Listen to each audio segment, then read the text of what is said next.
Aisyah menatap layar ponselnya dengan tangan gemetar, pesan terakhir dari Nadia yang datang tiba-tiba setelah bertahun-tahun diam. Aku tahu kau di Bali. Tunggu aku datang. Jantungnya berdegup kencang, kenangan lama yang telah ia kubur dalam-dalam kini bangkit seperti badai, membuatnya ingin lari lagi, tapi kali ini, ia tahu tak ada tempat bersembunyi lagi. Di kamar hotel kecil di pinggir pantai Kuta, Aisyah melempar ponsel ke tempat tidur, air mata mengalir tanpa suara, bertanya-tanya bagaimana Nadia bisa menemukannya setelah ia sengaja menghilang dari Jakarta tanpa jejak. Aisyah ingat betul hari itu, 5 tahun lalu, ketika ia pertama kali bertemu Nadia di sebuah kai kecil di kawasan Tamrin, Jakarta.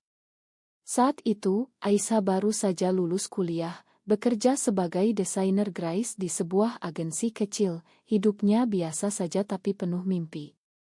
Nadia, yang lebih tua 3 tahun, muncul sebagai klien potensial, seorang pengacara muda yang sedang membangun irma hukumnya sendiri. Mereka berbicara tentang proyek logo, tapi percakapan meluas ke buku, musik, dan akhirnya pandangan hidup. Ada sesuatu yang klik di antara mereka, semacam pemahaman tak terucapkan yang membuat Aisyah merasa dilihat untuk pertama kalinya. Nadia dengan senyumnya yang selalu menyiratkan rahasia, membuat Aisyah tertarik lebih dalam dari yang ia sadari. Malam itu setelah pertemuan bisnis berakhir, Nadia mengajak Aisyah makan malam.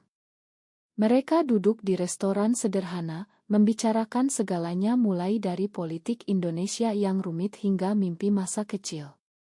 Aisyah bercerita tentang keluarganya di Bandung, ayah yang konservatif dan ibu yang selalu menekankan nilai-nilai tradisional.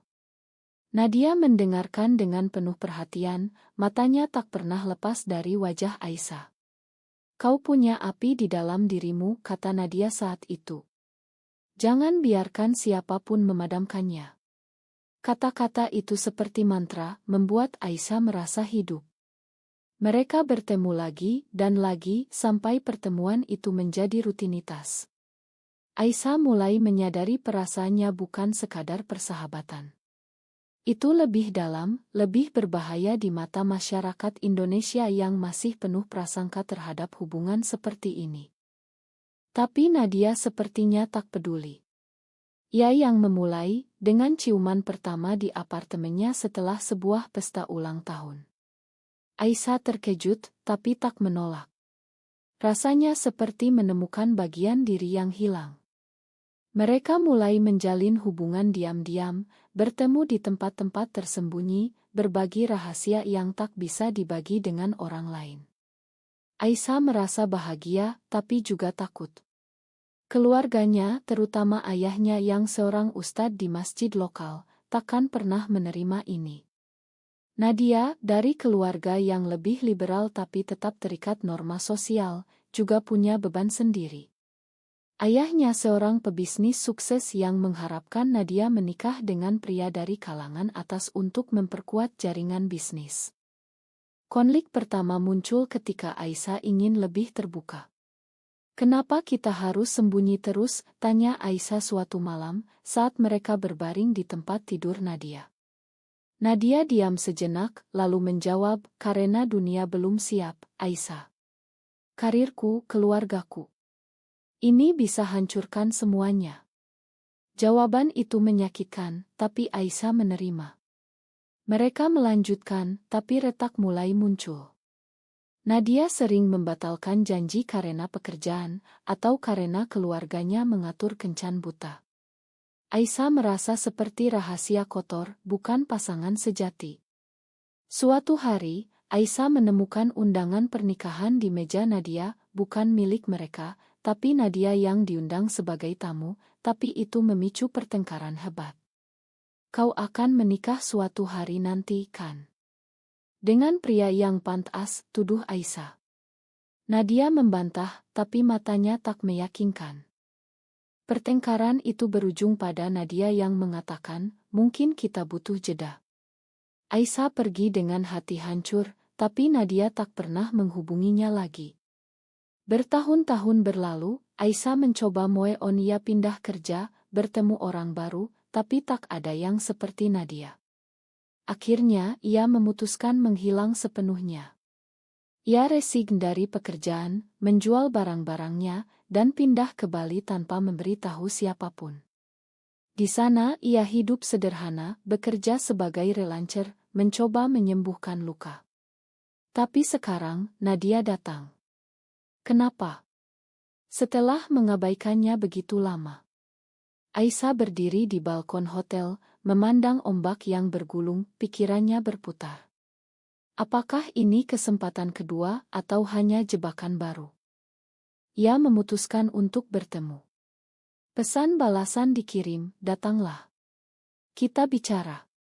Tapi di dalam hatinya, Aisyah tahu ini bisa jadi akhir dari segalanya. Nadia tiba keesokan harinya, naik pesawat dari Jakarta. Mereka bertemu di pantai, angin laut menerpa wajah mereka. Nadia terlihat lebih tua, tapi masih cantik seperti dulu. Aku mencarimu selama berbulan-bulan, kata Nadia, suaranya bergetar. Kenapa kau pergi tanpa kata? Aisyah tertawa pahit. Kau yang mengabaikanku dulu, Nadia. Bertahun-tahun tanpa kabar. Nadia menunduk, air mata mengalir. Aku takut, Aisyah. Keluargaku memaksaku bertunangan dengan seorang pria. Aku pikir itu jalan keluar, tapi aku salah. Pengakuan itu seperti pisau. Aisyah merasa dikhianati lagi. Jadi kau tunangan. Dan sekarang kau datang karena apa? Karena pernikahanmu gagal. Nadia menggeleng. Aku putuskan tunangan itu. Aku sadar aku tak bisa hidup tanpa kau. Aku melintasi pulau ini untuk membawamu pulang ke Jakarta, ke hidup kita. Aisyah mundur selangkah. Hidup kita. Yang mana? Yang penuh rahasia. Pertemuan itu berubah menjadi konfrontasi, suara mereka tertelan angin pantai. Aisyah menceritakan betapa ia terluka, betapa ia hampir hancur karena Nadia. Nadia membela diri, bilang ia juga menderita, tapi pilihan-pilihannya salah. Mereka berpelukan di akhir, tapi Aisyah tahu ini baru permulaan dari badai yang lebih besar. Keluarga Nadia tahu tentang Aisyah sekarang, dan mereka takkan diam. Kembali ke Jakarta, Aisyah setuju ikut Nadia, tapi dengan syarat, tak ada lagi rahasia. Mereka tiba di apartemen Nadia, yang sekarang lebih mewah berkat kesuksesan karirnya. Tapi malam pertama, telepon berdering. Ayah Nadia menelepon, marah besar. Siapa perempuan yang kau bawa pulang? Ini bukan lelucon, Nadia. Nadia mematikan telepon, tapi wajahnya pucat. Aisyah sadar, perjuangan baru saja dimulai. Pagi berikutnya, Aisyah bangun dengan perasaan campur aduk. Nadia sudah bangun, menyeduh kopi di dapur. Mereka duduk di meja makan, membicarakan masa depan. Aku akan bicara dengan keluargaku, kata Nadia tegas. Aku tak mau kehilanganmu lagi. Aisyah mengangguk, tapi hatinya ragu. Ia tahu masyarakat Indonesia, terutama di kalangan menengah atas seperti keluarga Nadia, penuh dengan norma yang ketat. Hubungan mereka bisa jadi skandal, merusak reputasi Nadia sebagai pengacara. Aisyah sendiri, dari keluarga sederhana, tak punya banyak yang dipertaruhkan, tapi ia takut pada ayahnya yang religius. Hari itu, Nadia pergi ke kantor, meninggalkan Aisyah sendirian. Aisyah memutuskan untuk menghubungi sahabat lamanya, Rina, yang tahu tentang hubungannya dulu. Kau gila. Kembali ke Nadia setelah apa yang ia lakukan, kata Rina di telepon. Aisyah menjelaskan, tapi Rina memperingatkan, masyarakat kita belum siap, Ais. Ini bisa berakhir buruk. Kata-kata itu membuat Aisyah gelisah. Ia mulai memikirkan pilihan-pilihannya. Apakah ia harus pergi lagi? Tapi ia sudah lelah lari. Sore hari, Nadia pulang dengan wajah tegang. Ayahku tahu. Ia mendengar dari tetangga yang melihat kita di bandara. Aisyah terkejut. Lalu, Nadia duduk, menghela napas.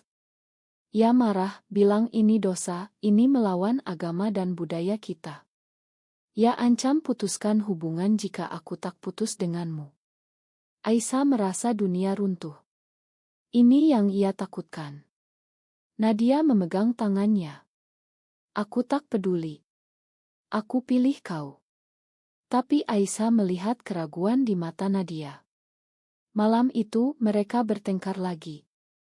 Aisyah menuduh Nadia tak cukup kuat. Nadia bilang Aisyah tak paham tekanan yang ia hadapi. Keesokan harinya, ayah Nadia datang ke apartemen.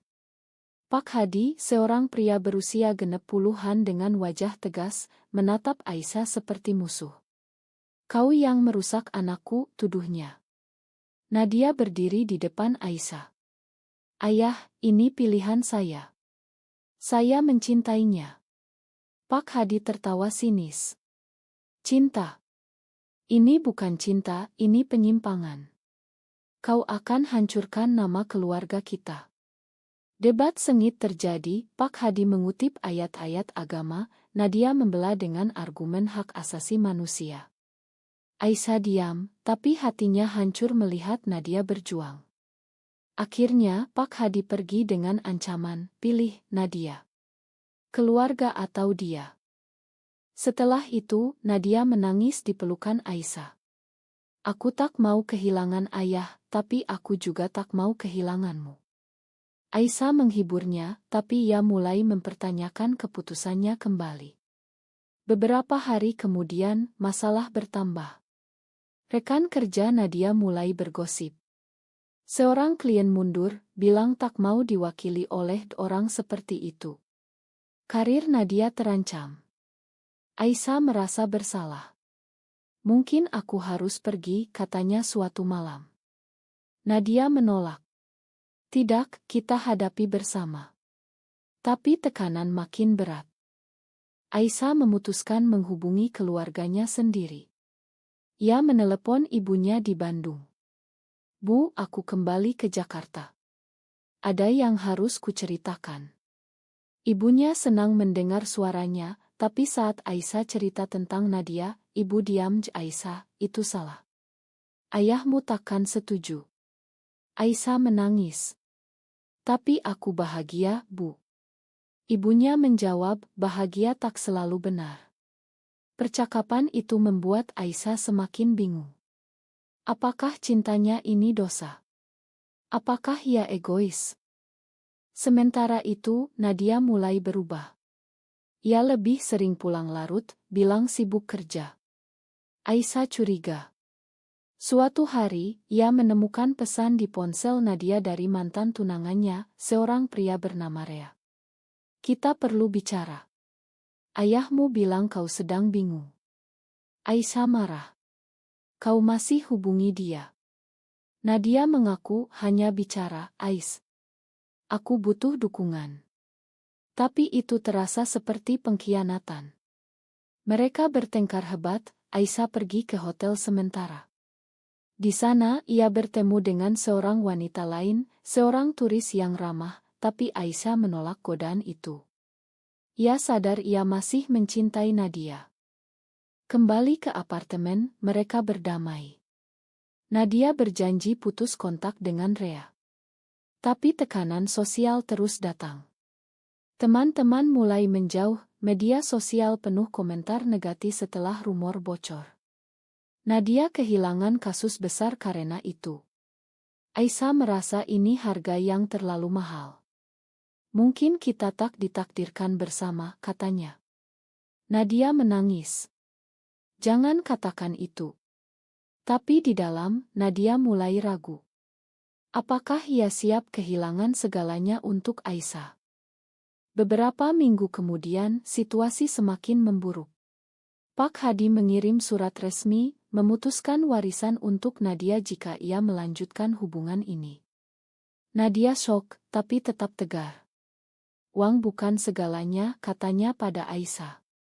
Tapi Aisyah melihat Nadia mulai minum lebih sering, stres memuncak. Suatu malam, Nadia pulang mabuk, menceritakan betapa ia lelah. Semua orang menatapku seperti penjahat. Aisyah menghiburnya, tapi ia sendiri mulai merasa tertekan. Di tempat kerja barunya, rekan-rekan mulai bergosip setelah mengetahui dari media sosial. Aisyah dipecat dengan alasan tidak sesuai budaya perusahaan. Ia hancur, merasa ini akibat hubungannya. Aisyah memutuskan untuk bertemu ayahnya sendiri. Ia pergi ke Bandung, meninggalkan catatan untuk Nadia. Di rumah keluarga, ayahnya menyambut dingin. "Kau bawa malu keluarga," katanya setelah Aisyah cerita. "Ini melawan Tuhan." Aisyah berdebat, "Tapi Tuhan menciptakan aku seperti ini, ya." Ayahnya marah, mengusirnya. "Jangan kembali jika tak berubah." Aisyah pergi dengan hati remuk, tapi itu membuatnya lebih tegas. Ia kembali ke Jakarta, siap bertarung. Tapi saat tiba, ia menemukan Nadia sedang makan malam dengan Rea. "Bukan kencan, tapi pertemuan bisnis," kata Nadia. Tapi Aisyah tak percaya. "Kau kembali ke dia karena tekanan," tuduhnya. Nadia menyangkal, tapi mata mereka penuh air mata. Pertengkaran itu berujung pada Nadia yang mengaku, "Aku tak tahu lagi, Ais. Ini terlalu berat." Aisyah pergi lagi, kali ini ke rumah Rina. Di sana, Rina menasihati, "Mungkin kalian butuh waktu." Tapi Aisyah merasa dikhianati. Nadia mencari Aisyah keesokan harinya. "Maafkan aku. Aku panik." Mereka berdamai lagi, tapi retak semakin dalam. Masyarakat mulai bereaksi lebih keras. Ada demo kecil di depan Irma Nadia, kelompok konservatif menuntut ia dipecat. Nadia kehilangan lebih banyak klien. Ia mulai mempertanyakan pilihan hidupnya. "Apakah ini layak?" tanyanya pada Aisyah. Aisyah jawab, "Cinta kita layak." Tapi di dalam, ia ragu. Suatu hari, ibu Nadia datang. Bu Siti, wanita lembut berusia 50-an, menangis di depan mereka. "Nadia, pikirkan masa depanmu. Kau bisa punya anak, keluarga normal." Nadia tegar, "Ini keluargaku sekarang, Bu." Bu Siti pergi dengan sedih, tapi itu membuat Nadia goyah. Malam itu, Nadia bilang pada Aisyah, "Mungkin kita bisa hidup diam-diam lagi." Aisyah marah. "Tidak. Itu yang menghancurkan kita dulu." Mereka bertengkar, Aisyah bilang Nadia pengecut. Nadia menangis, "Aku tak mau kehilangan semuanya." Puncaknya datang ketika Rea muncul lagi, kali ini dengan proposal pernikahan palsu untuk menyelamatkan reputasi Nadia. "Ini hanya akting," kata Rea. Nadia ragu, tapi mempertimbangkannya. Aisyah tahu dari pesan yang tak sengaja dilihat. Ia konfrontasi Nadia. "Kau akan khianati aku lagi." Nadia menyangkal, tapi Aisyah pergi, kali ini serius. Ia pindah ke Surabaya, mencoba mulai baru. Tapi Nadia tak mengejar segera. Ia terjebak dalam dilema moral, keluarga cinta. Di Surabaya, Aisyah bekerja di KAI, mencoba lupakan. Tapi ia sakit, depresi memuncak. Ia mulai bertemu terapis, membicarakan konflik internalnya. "Apakah aku salah mencintai wanita?" tanyanya. Terapis bilang tidak, tapi masyarakat yang salah. Itu membuat Aisyah bangkit pelan. Sementara itu, Nadia di Jakarta, kehilangan Aisyah, mulai melawan. Ia bicara terbuka di media sosial tentang hak, meski itu merusak karir lebih lanjut. Nadia kehilangan Irma hukumnya setelah skandal. Ia dipecat oleh mitranya sendiri. Tapi itu membebaskannya. Ia memutuskan mencari Aisyah lagi. Melalui teman bersama, ia tahu Aisyah di Surabaya. Nadia naik kereta, melintasi Pulau Jawa untuk menemukannya. Di KAI tempat Aisyah bekerja, mereka bertemu. Aisyah terkejut. Kenapa kau datang? Nadia jawab, karena aku salah. Aku siap bayar harganya. Mereka bicara panjang, Nadia cerita betapa ia kehilangan segalanya, keluarga, karir, tapi ia dapatkan kebebasan. Aku tak mau hidup bohong lagi. Aisyah ragu, tapi melihat ketulusan Nadia. Mereka kembali bersama, tapi kali ini mereka pindah ke Yogyakarta, kota yang lebih toleran. Di sana mereka mulai bisnis kecil, sebuah studio desain. Tapi masalah tak berhenti. Keluarga Aisyah tahu, ayahnya menelepon, mengutuk. Nadia juga mendapat ancaman dari kelompok radikal. Mereka hidup dalam ketakutan, tapi saling dukung. Suatu hari, Bu Siti datang ke Yogyakarta. Aku rindu anakku, katanya. Nadia menangis, memeluk ibunya. Bu Siti tak setuju, tapi ia bilang, aku tak mau kehilanganmu. Itu langkah kecil menuju rekonsiliasi. Tapi ayah Nadia tetap keras. Aisyah juga mencoba hubungi ayahnya, tapi ditolak. Itu menyakitkan, tapi mereka maju. Hidup mereka penuh perjuangan. Aisyah mengalami depresi lagi, Nadia minum untuk coping. Mereka bertengkar tentang itu. Kau tak bisa lari dari masalah, kata Aisyah. Nadia jawab, aku coba, tapi ini berat. Mereka pergi ke terapi bersama, belajar komunikasi.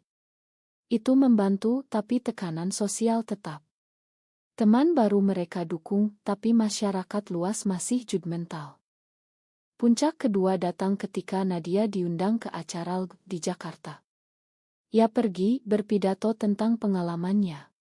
Itu viral, tapi juga memicu backlash.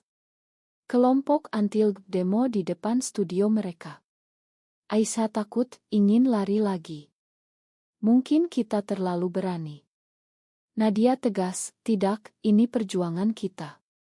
Tapi malam itu batu dilempar ke jendela mereka. Mereka lapor polisi, tapi tak banyak bantuan. Aisyah mulai mempertanyakan lagi. Apakah ini worth it? Kita kehilangan begitu banyak. Nadia jawab, ya, karena kita punya satu sama lain. Tapi Aisyah melihat Nadia mulai goyah lagi.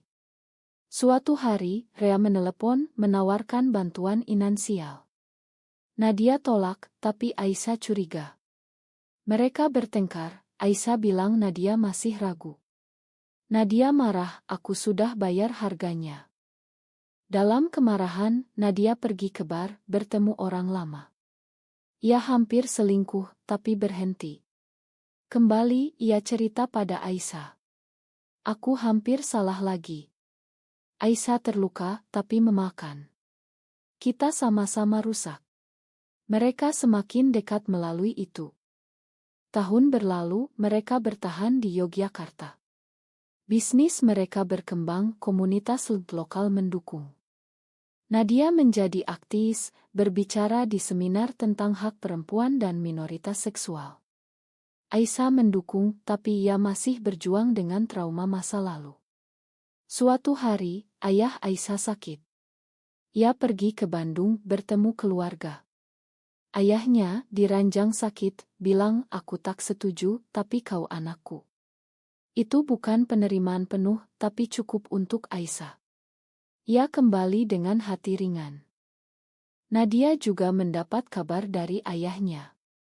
Pak Hadi sakit jantung, ingin bertemu. Nadia pergi ke Jakarta, Aisyah ikut. Di rumah sakit, Pak Hadi bilang, aku salah, Nadia. Hidupmu pilihanmu. Itu momen odd or though, meski terlambat. Nadia menangis, memakan. Mereka kembali dengan harapan baru. Tapi kehidupan tak sempurna. Mereka masih hadapi diskriminasi, tapi mereka lebih kuat. Aisyah menulis buku tentang pengalaman mereka, anonim, tapi itu membantu orang lain. Nadia membuka irma hukum baru, fokus pada kasus hak asasi. Mereka hidup autentik, bayar harga dengan kehilangan, tapi dapatkan kebebasan. Di akhir perjalanan, Aisyah dan Nadia duduk di teras rumah mereka, memandang Gunung Merapi. "Apakah semua ini benar?" tanya Aisyah. Nadia jawab, "Ya, karena kita bahagia." Tapi pertanyaan tetap menggantung, apakah mencintai seseorang dari jenis kelamin sama merupakan pilihan yang salah di mata masyarakat, atau justru masyarakat yang perlu berubah?